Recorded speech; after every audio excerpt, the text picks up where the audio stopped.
আসসালামু আলাইকুম এভরিওয়ান। আজকের রেসিপিতে আমি তৈরি করে দেখাবো তরমুজের পুডিং বা ডেজার্ট।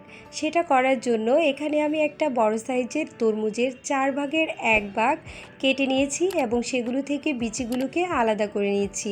বিচিগুলো যখন আলাদা করে নেওয়া হয়ে যাবে তখন আমি একটা ব্লেন্ডারের জারে তরমুজগুলোকে নিয়ে নিচ্ছি। নিয়ে আমি এগুলোকে জুস করে নেব। সবগুলো তরমুজ নেওয়া হয়ে গেছে। এখন আমি এগুলোকে ভালোভাবে জুস করে নেব। যখন জুস করা হয়ে যাবে তখন একটা স্ট্রেনারের সাহায্যে আমি জুসটাকে ভালোভাবে ছেঁকে নেব। আপনারা অবশ্যই জুসটাকে ছেঁকে নিতে চেষ্টা করবেন। জুসটা যদি না ছেঁকে নেন তাহলে কিন্তু পুডিংটা অতটা ভালো হবে না। আমি একটা চামচের সাহায্যে জুসটাকে নেড়ে চেড়ে ছেঁকে নিচ্ছি। তো দেখতেই পাচ্ছেন তরমুজের যে অবশিষ্ট বিচি ছিল সেগুলোও রয়ে গেছে। এভাবে ছেঁকে নিলে তরমুজের পুডিংটা কিন্তু অনেকটাই সুন্দর হবে এবং খেতেও ভালো লাগবে। এখন আমি একটা মেজারমেন্ট কাপ দিয়ে আপনাদের মেপে দেখাচ্ছি কতটুকু পরিমাণ জুস হয়েছে। এখানে আমার 2.5 কাপের মতো জুস হয়েছে। আপনারা চাইলে আরও বেশি পরিমাণ দিয়েও করে নিতে পারবেন।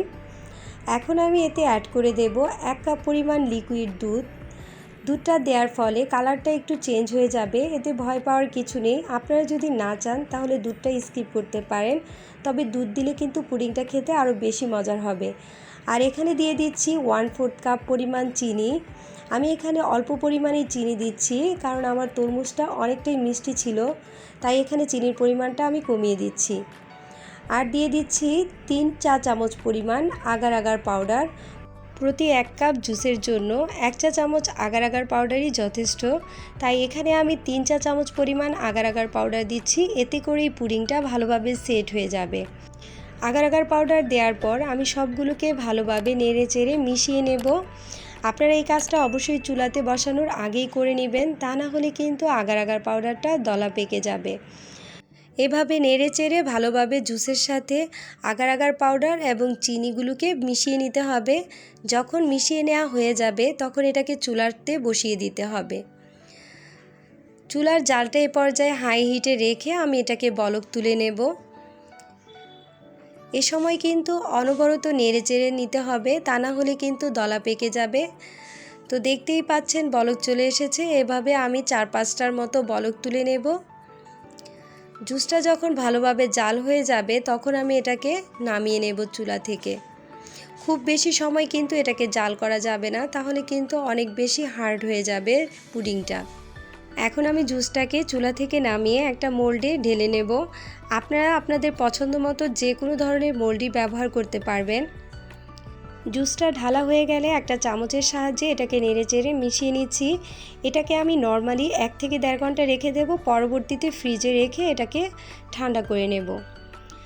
তো আমি প্রায় 2 ঘন্টার মতো নর্মাল ফ্রিজে রেখে দিয়েছিলাম। এতেই পুডিংটা ভালোভাবে সেট হয়ে গেছে। এখন একটা ছুরির সাহায্যে চারিপাশটা ছাড়িয়ে নিচ্ছি। আপনারা ফ্রিজে না রেখেও এটাকে নর্মালি 2 থেকে 3 ঘন্টা রেখে দিলেই পুডিংটা সেট হয়ে যাবে। যাদের ঠান্ডার প্রবলেম আছে তারা নর্মালি পুডিংটা বানিয়ে নিতে পারবেন, ফ্রিজে রাখার কোনো প্রয়োজন পড়বে না। এখন আমি এটাকে মোল্ড আউট করে নিচ্ছি। আমি একটা প্লেটে পুডিংটাকে নিয়ে নিচ্ছি। পুডিংটা খুব সাবধানে মোল্ড আউট করতে হবে, কারণ পুডিংটা অনেকটাই সফট হয়, ফেটে যাওয়ার সম্ভাবনা থাকে। মাশাআল্লাহ, পুডিংটা অনেকটাই সুন্দর হয়েছে। এখন আমি আপনাদেরকে একটা ছুরির সাহায্যে কেটে দেখিয়ে দিচ্ছি। আপনারা কিন্তু এভাবেই খুব সহজেই তরমুজ দিয়ে পুডিং তৈরি করে খেতে পারেন। অনেক বাচ্চা আছে যে তরমুজ খেতে চায় না, যদি আপনারা এভাবে পুডিং তৈরি করে দেন বাচ্চারা কিন্তু খুব মজা করে খাবে।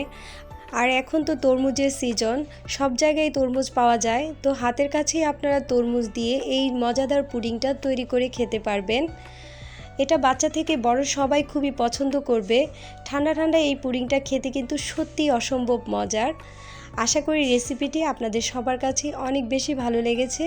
ভালো লেগে থাকলে ভিডিওতে একটা লাইক দিয়ে দিবেন আর ভিডিওটি বেশি বেশি করে শেয়ার করে দিবেন আপনার ফ্যামিলি এবং ফ্রেন্ডসের কাছে। আর আমার চ্যানেলের নতুন দর্শক হলে অবশ্যই আমার চ্যানেলটি সাবস্ক্রাইব করে দিয়ে সবসময় পাশে থাকার অনুরোধ রইল আপনাদের সবার কাছে। আজ এই পর্যন্তই, আবার নতুন কোনো রেসিপি নিয়ে আসবো। সেই পর্যন্ত সবাই অনেক বেশি ভালো থাকবেন। আল্লাহ হাফেজ।